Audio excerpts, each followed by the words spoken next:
晨曦揮灑喺長江之上，嚟到我哋長江三峽之旅嘅第3日啦。我哋而家身處嘅係巫山十二峰之最嘅神女峰，呢度有好多美麗動人嘅傳說。岸邊嘅房屋依山而建，波光粼粼嘅江面蒙住一層薄霧，遙望遠處，山峰矗立喺江面之上，為神女峰加添幾分仙境氣息。難得咁早起床，不如帶大家晨運下先啦。一大早，次意思酒吧裏邊呢都有唔少人咯。落地玻璃窗嘅位置呢已經俾其他人坐晒啦。呢度夜晚呢係酒吧嚟嘅，而今日早上呢係安排咗特別嘅晨運活動。中國傳統健身運動耍太極啦。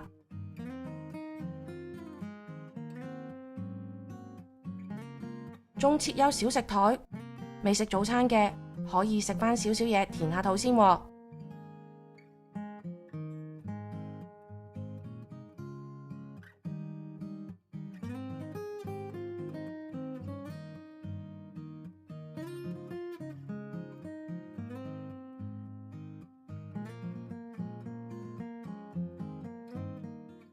中庭嘅位置會有專業嘅太極師傅帶領大家耍太極，大家呢可以體驗下咩叫柔中寓剛，剛中有柔，內剛外柔。講就好複雜噶啦，大家有機會嘅話呢，就嚟親身體驗下啦。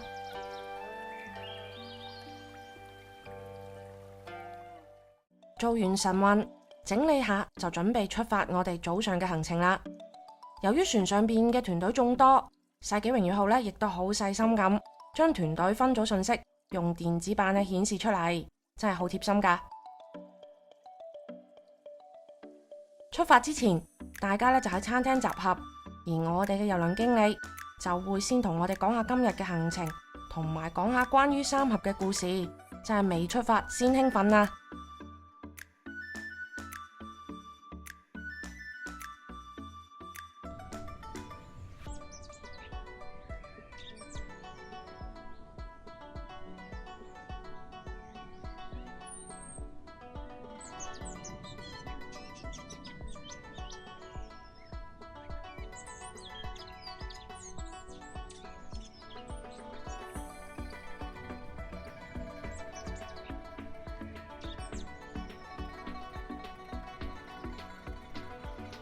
我哋而家就上岸，正式開始今日嘅旅程啦。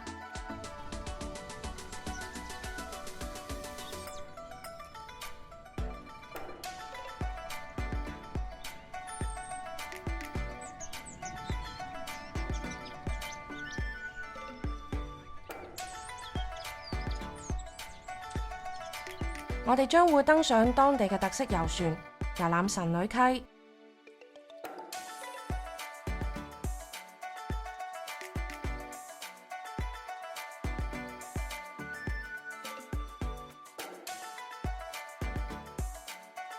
神女溪溪長15公里，水面湍急，溪淺道窄，其中呢有10公里仲係原始山谷，人跡罕至。我哋喺遊船上邊吹住江風，清風夏彌漫，綽約風姿畫情濃。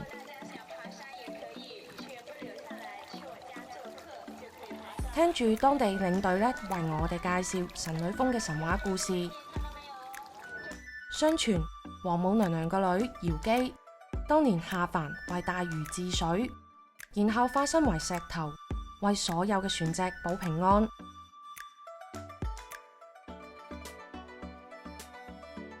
三峽有眾多嘅神話故事，呢啲精彩嘅故事呢，為三峽秀麗嘅湖光山色增添咗唔少神話色彩。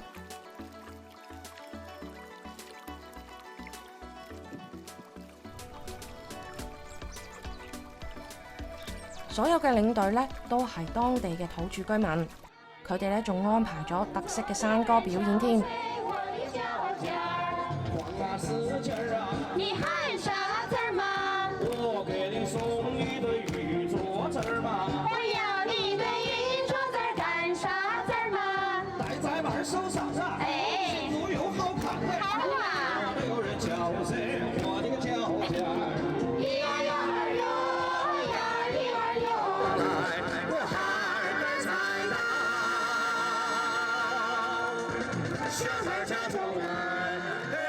氣氛真係相當熱鬧啊！我都忍唔住想跟住唱添啊！返程嘅路上，領隊見大家意猶未盡，為咗帶大家沉浸式咁樣體驗三峽風情，仲教大家唱咗幾句當地嘅山歌添。給大家唱什麼山歌呢？土家的火雞歌大家聽過嗎？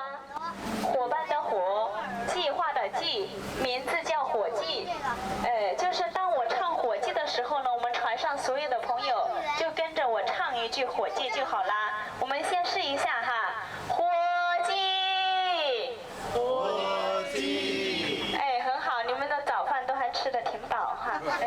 沒有吃飽沒關係，下午5點半過後去我家吃哈。聽我們開演唱嘞，火雞，火雞，唱一個接他郎嘞，火雞，火雞，小郎一個得病，躺在了象牙中嘞，收拾大飯。到底火雞係咩意思呢？聽聽佢點講啦。什麼意思呢？在我們當地用你們城裏的普通話說出來，就是老公老婆的意思。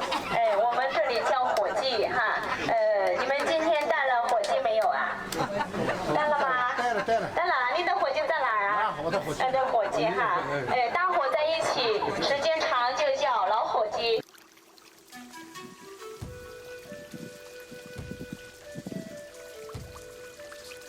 領隊仲同我哋介紹咗當地嘅特產何首烏。當地政府為咗支持山區嘅扶貧計劃，組建咗當地嘅企業，將呢一度嘅特產推廣出去。除咗大家熟知嘅烏發功效之外，何首烏對降血脂同埋降血糖都有唔錯嘅功效㗎。上午嘅行程就完結啦，再次上返世紀榮耀號，船員已經準備好抹手嘅熱毛巾同埋水。真係考慮得好周到啊！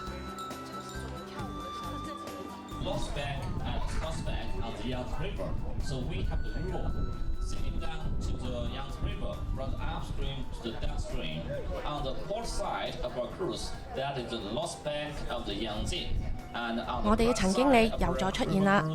三峽嘅故事中英雙語講解不在話下，栩栩如生。難怪咁多年嚟，咁多中外嘅遊客熱衷於長江之旅啦。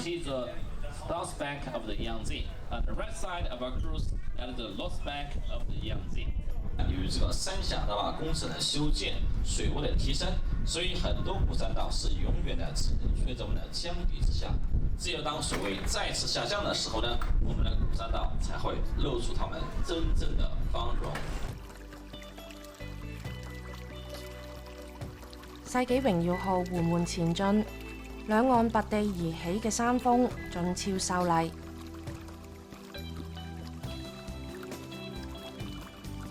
掛住望，原來我哋已經到咗白帝城渠塘峽景區啦。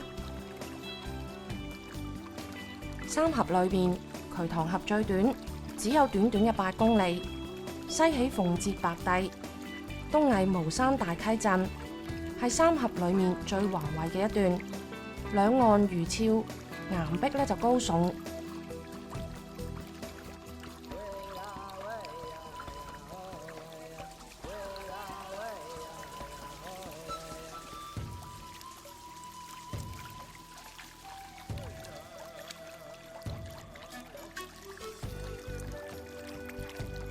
人民幣10蚊紙嘅背景圖就係渠塘峽啦。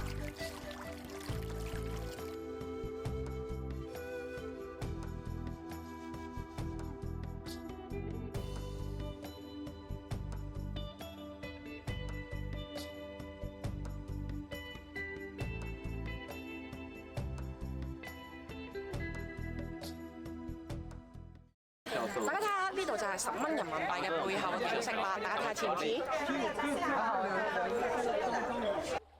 古色古香嘅白帝城風景區，地處白帝山上，而渠塘峽嘅西邊兩側係高山，但係闊就不及8米，形同門戶，所以又叫渠門。登上白帝城景區內嘅夔門觀景台，可以清清楚楚咁睇到夔門嘅壯麗宏偉。三峽工程3期蓄水結束之後，白帝城同外界連通嘅唯一陸路就被淹沒咗啦。為咗解決景區交通問題，當地政府就修建咗呢一條風雨廊橋，橋長338米，闊7米，係2008年投入使用。歷代詩人李白、杜甫、蘇軾都曾經喺白帝城呢一度留低大量嘅詩篇。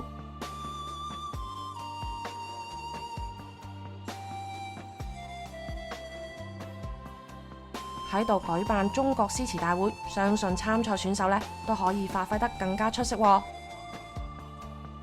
等我哋到嚟沾染下文人氣息先。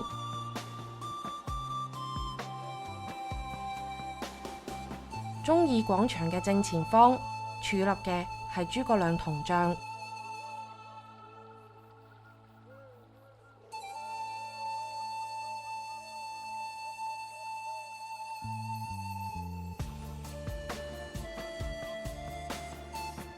銅像後面嘅漢白玉雕刻，正面所刻嘅係前出師表，背後就係後出師表啦。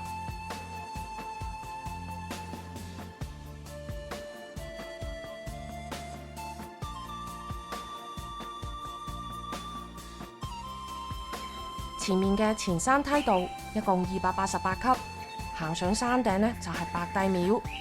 由於白帝山高248米，但係三峽最高嘅蓄水位係175米，所以白帝城景區就得以全部保存啦。唔想行嘅話仲可以選擇坐人工抬轎上去，但係我呢一啲年輕人就梗係選擇行上去啦。行咗一半啦喎，感受如何啊？你睇我氣都唔喘下就知我幾健康啦。空氣真係清新，唔錯。呢度出名嘅就係長壽。嚟到杜甫亭，高2米嘅杜甫石像重現咗杜甫當年登高遠眺、百感交集嘅情景。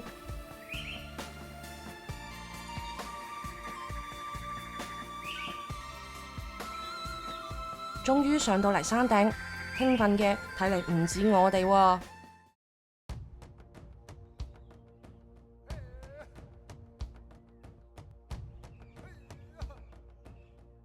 白帝廟大門係白帝城嘅標誌性建築，建於清代，延續咗明代嘅建築風格，雕龍描鳳，典雅華麗。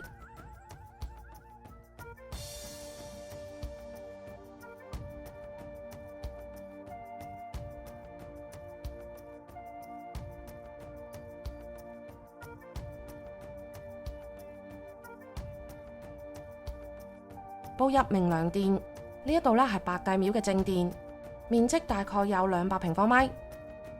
最早係供奉白帝公孫述，後來改成供奉劉備同埋諸葛亮。明朝嘉靖36年，再加入關羽同埋張飛，取其明君良臣之意。同時呢一度亦都改名為明良殿啦。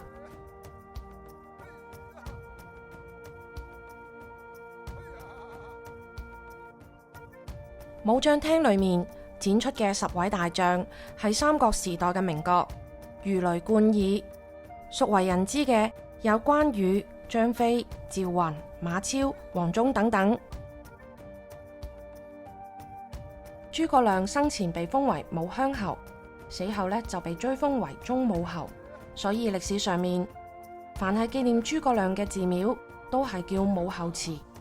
兩邊仲供奉咗諸葛亮嘅後代，佢嘅仔諸葛瞻同埋佢嘅孫諸葛尚。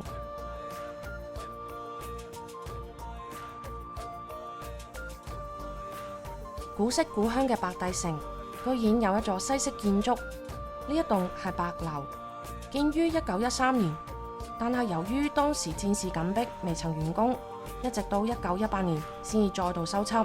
而家已經改建成為博物館啦。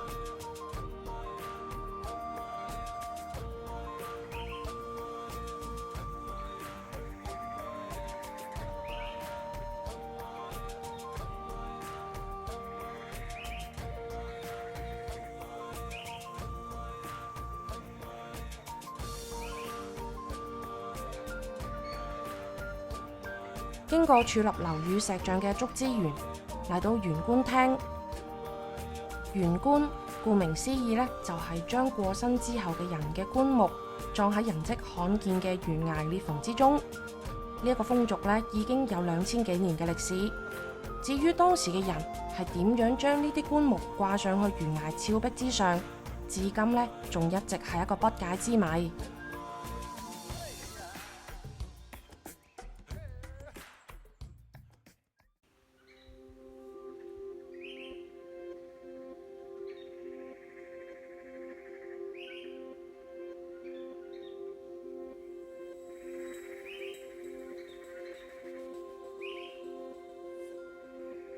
結束白帝城遊覽之後，我哋上返船啦。由於鳳節港嘅泊位原因啊，一共有3艘船並排停喺港口，我哋要穿過2艘船，重新返到我哋嘅世紀榮耀號啦。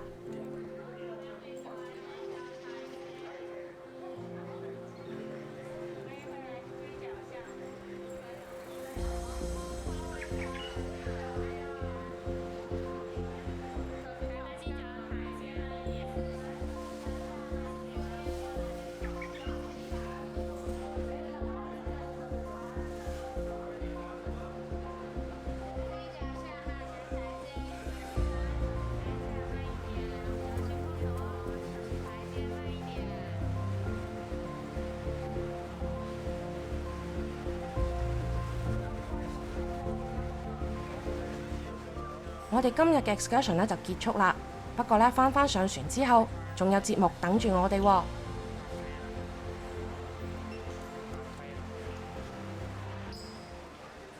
晚飯之後就係今晚嘅文藝晚會啦，大家可以同我哋一齊舒舒服服咁欣賞世紀榮耀號為大家帶嚟嘅精彩節目。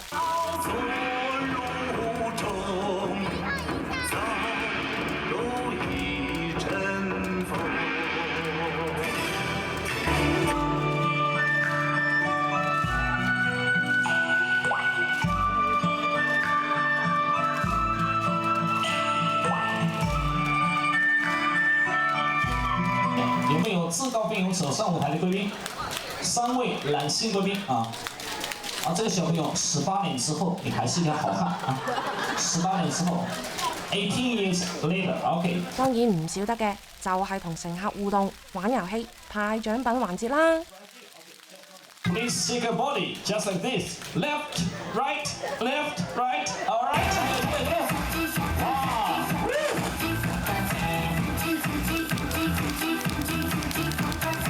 繼續加油！感情深，一口悶，感情淺。今日白帝城嘅行程就結束啦。Chloe 真係好唔捨得去休息啊！不過聽日嘅行程更加精彩，我哋會參觀船長駕駛室，仲會嚟到 Chloe 最期待嘅景點之一——豐都鬼城。等我哋一齊嚟期待聽日更加精彩嘅行程啦！